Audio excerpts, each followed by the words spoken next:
back to My Own Worst Enemy. I've got a preview copy of the latest game in the Combat Boots series from Dark City Games. You will remember from previous videos that I've done on the Combat Boots series, we've looked at Guadalcanal, Operation Battle Axe, I believe Operation Barbarossa, and I think Battle of the Bulge, although I don't think I actually had a copy of the Battle of the Bulge. But there are 4 games in this series now, and this is the 5th one that's coming out soon, if it's not already out by the time you see this video. And Dark City Games is taking the Combat Boots series out of World War II and into the Korean War, so a little bit of an advancement time-wise along the timeline. And we will take a look at this to see what we get. It's the same packing that you get from Dark City Games, so it's just a Ziploc bag which contains the contents of the game. And we get those out onto the table here, and I will take you through them real quick. So get some of this stuff off to the side. First things first, we have the rule book. Now this is a standard Dark City Games Combat Boots series rule book. And if we look on the back here, this tells us that we are indeed, this is the Pusan perimeter. So the Korean People's Army, the KPA, has come across the 38th parallel, and the UN is trying to hold on as best they can. So that is the theme of this game. And of course the game designer is, as always, George Dew. And I'm looking for art on here. It doesn't really say. Well, it says Board and Pieces. There you go. So George is also responsible for the artwork in this game. And we're just going to do a quick flip through of this rule book, because we have looked at this multiple times before. If you're interested, go back and check out the videos I've already done on the Combat Boots series, and you will see some examples of combat and some more explanations in greater detail, and some example playthroughs of how this plays. So right off, I'm looking, we have the contour lines. We've had those in the past. But it looks like, and this makes sense because we're talking about Korea now, where there was a lot of mountainous and a lot of hilly terrain. So we've got some steep slopes that looks like it was added to the game, and the rules that surround that. So a lot of contour lines here, closer together than what we've seen in the past. So that looks like a new addition. We have the range bands again, which I'm a fan of. I like the way that Dark City Games and George has come up with this range band, so that you can have units coming in from further away and simulate that on a smaller board. So that's still there. That's good. We still have the same combat. Looks like we have the same rules as in the previous editions, which you would expect. Opportunity fire, hand to hand. Tanks over, and that's still there. Artillery, firing missions are all there. So I think what we're going to have is just basically, it's going to be the Combat Boots series again, but in Korea. Aircraft, and we'll take a look at just a second. Sometimes these combat boot games won't have all the components or all the units that you find in the overall rules of the series.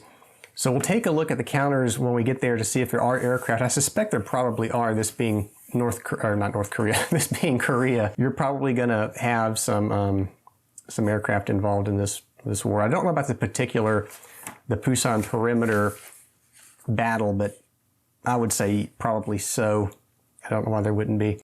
So, again, airstrikes. We still have the air combat, so you can have combat between aircraft, which is a little different than what we normally see in a war game. So it's handled kind of neat the way they do that.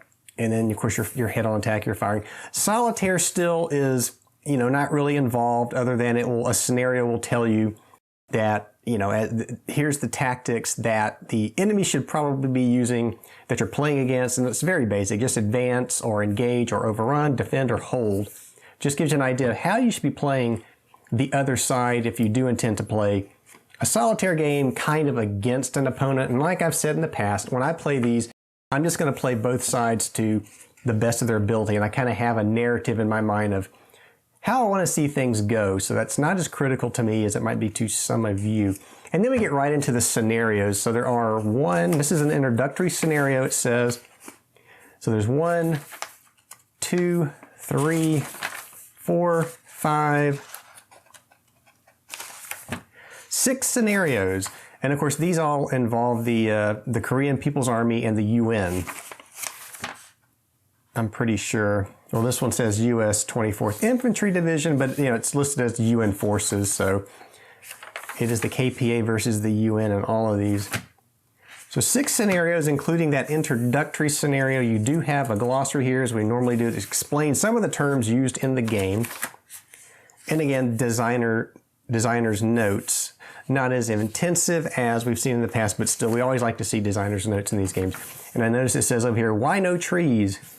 Just kind of interested here. I'm not going to get too carried away. So apparently there's not going to be a lot of forests in this game. And he's saying that he went back and looked, and that's just the way it was at that time. There were no, these mountains were not really heavily forested at that time for whatever reason.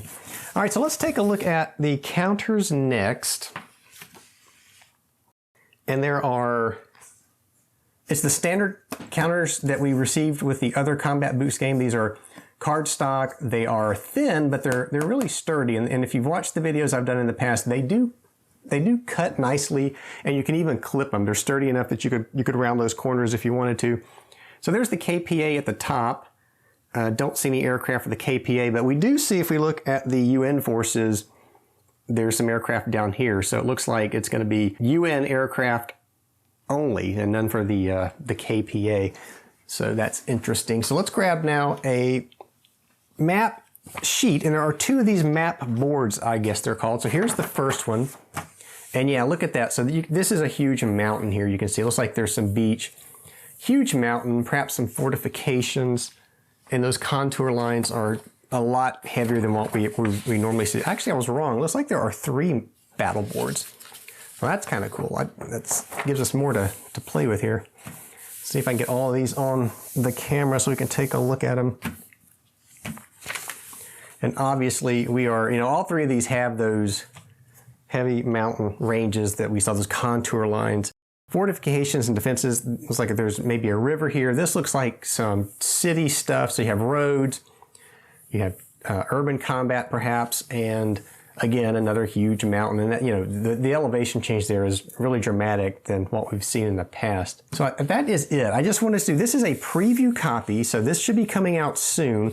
If you have any interest in the Korean War, the Combat Boots series is finally entering that. So, and I know that George was trying to figure out which direction to take the Combat Boots series next, and I think the biggest responses that he received were the Vietnam War and the Korean War, so he chose the Korean War. And this particular battle, Pusan Perimeter, I'm not sure how many games have been done on this. I don't think many. I can't think of any off the top of my head that concern the initial the encroachment past the 38th parallel into Pusan. But so this is kind of an underserved game that he decided to do, which I think is an excellent decision. So if you have any interest in Dark City Games Combat Boot series, and in particular the Korean War, check this one out. These games are not expensive. They're just light and easy games to grab and go. If you're traveling, these fit in your bag, your luggage, whatever. It's very lightweight and portable, and they're fun. They're really fun games to play. And like I said, if you want to see the way this game works, go back and look at my the Guadalcanal or one of the other games that I actually did some playthrough examples of. All right, that's it. Just wanted to show you this. And again, this should be out soon, so take a look for it. If you like what I do, please like the video, subscribe if you haven't, and I will see you back here next time. Thank you for watching.